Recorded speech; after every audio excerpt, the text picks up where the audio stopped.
ओम शांति। आज बहुत सारे लोग ऐसे हैं जो धन में बरकत करना चाहते हैं, बहुत कोशिश करते हैं कि हम धन में बरकत करें, लेकिन कई बार क्या होता है, भले वो कितना भी धन कमाता है लेकिन बरकत नहीं होती।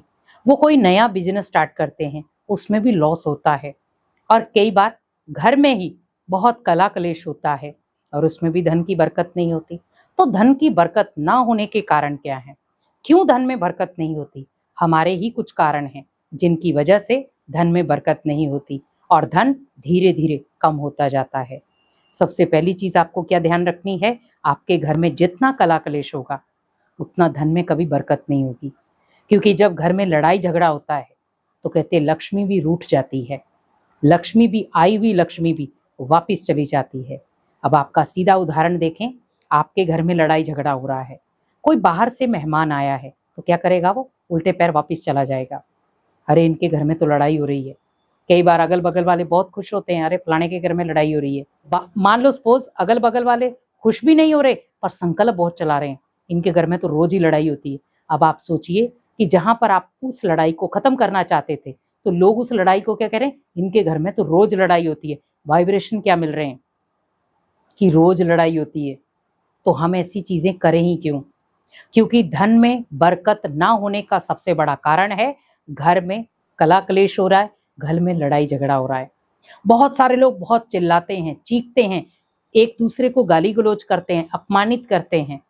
एक चीज हमेशा याद रखें कि जहां पर कला क्लेश होगा, जहां पर बहुत सारी बातें नेगेटिव होंगी, वहां पर कभी भी धन टिकेगा नहीं। धन वहीं टिकेगा जहां उसका सम्मान होगा। दूसरी चीज, धन कमाने की प्रक्रिया क्या है? क्योंकि हम धन किस तरीके से कमा रहे हैं? क्या किसी को दुख देकर हम धन तो नहीं कमा रहे? आज बहुत सारे ऐसे लोग हैं जो धन कमा तो रहे हैं लेकिन बहुत सारे लोगों को पीड़ा देकर, बहुत सारे लोगों को दुख देकर। आज कई जगह हमने देखा है लोग धन कमा रहे हैं लेकिन बहुत सारे लोगों को दर्द देकर। किसी को मान लो किसी जगह जाना है, बहुत मजबूरी है लेकिन छुट्टी नहीं मिल रही, तो लोग उस चीज का फायदा उठा लेते हैं कि नहीं ये छुट्टी करेगा, इसके पैसे काट लिए जाएंगे। आप ये सोचो कि उसकी मजबूरी थी वो जाना, लेकिन हमने क्या किया, उस गरीब के पैसे काट लिए। तो वो गरीब आपको दुआएं देगा या बद्दुआएं देगा? तो हमें बस ध्यान रखना है कि हमें ऐसा धन नहीं कमाना जिसमें बद्दुआएं जुड़ी हों। हमें अपने घर की दहलीज के अंदर वही धन लाना है जिसमें दुआएं जुड़ी हों। आप सामने वाले की मजबूरी को समझे कि वो क्या मजबूरी लेकर आपके सामने आया। हाँ, एक अलग बात है, घूमने फिरने जाना है वो अलग मैटर हो गया, उसमें आपको जो अच्छा लगता है आप करें।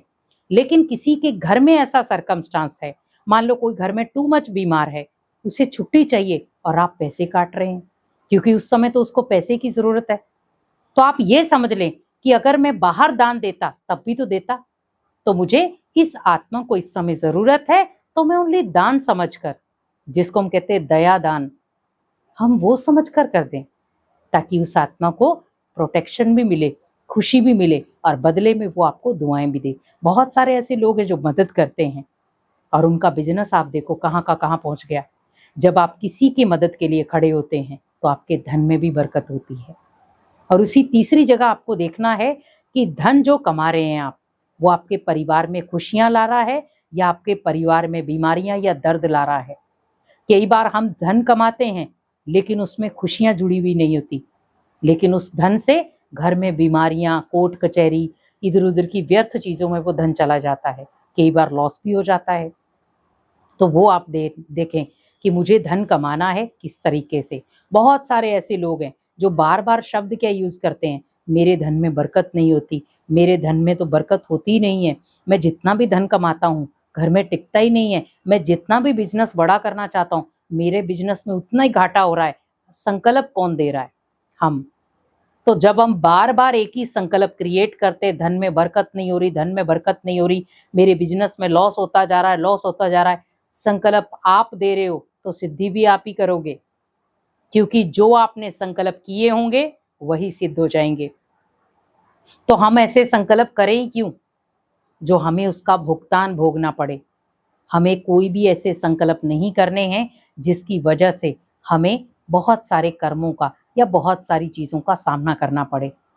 हर व्यक्ति चाहता है, आज कमाई क्यों कर रहा है कि मुझे अपने धन को वृद्धि करनी है, लेकिन वो धन और कम हो जाता है। कई बार बाल बच्चों की बीमारियों में चला जाता है, कई बार खुद के स्वास्थ्य के ऊपर चला जाता है, कई बार हम बिजनेस में लगा देते हैं तो उसमें लॉस हो जाता है। और कई बार हम सोचते हैं कि इससे अच्छा तो भगवान के घर में लगाया होता तो अच्छा था, क्योंकि जब आप भगवान के घर में लगाते हैं आपके धन में बरकत ही होगी। बहुत सारे लोग सोचते हैं अरे भगवान के घर में क्यों दे, लेकिन आप एक चीज याद रखें, वो धन भगवान का ही दिया हुआ है, तो आप उसे दे नहीं रहे हैं, आपने उससे लिया हुआ है। जब आप कमाई करने के लिए गए तो हम क्या कहते हैं, भगवान ने दिया। तो आप सोचो जब उसने दिया तो उसको देने में संकोच क्यों? हमें तो और अच्छी तरह देना चाहिए था, लेकिन उसमें भी हम सोच रहे हैं, उसमें भी अभिमान आ रहा है, उसमें भी अपमान की फीलिंग आ रही है, उसमें भी देह अभिमान आ रहा है, पूरा मान शान मिले। आज बहुत सारे ऐसे लोग हैं, धन तो देते हैं लेकिन साथ साथ वो चाहते क्या है, हमारा मान सम्मान हो।